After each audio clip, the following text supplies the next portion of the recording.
Kaninong pangarap naman kaya ang matutupad? Wow, ang ganda naman ng garden niya. Lalaki naman melon niya, grabe. Sino ba may-ari nito? Hala, siya ata yung may-ari. Dahil maganda yung garden niya, tanungin natin siya kung ano yung pangarap niya. Hi! Hello! And sumagot na siya. Ano ang iyong pangarap?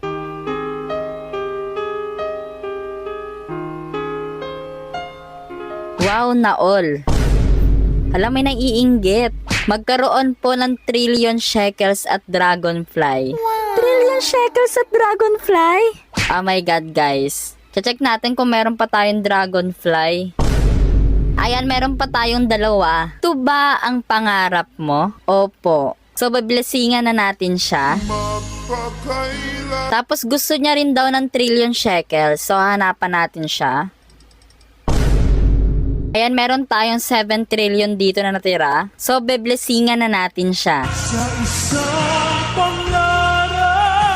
Salamat po, kuya. Meron na naman tayong natupad na pangarap. Sino at kaninong pangarap naman kaya ang matutupad? Ikaw, ano ang iyong pangarap?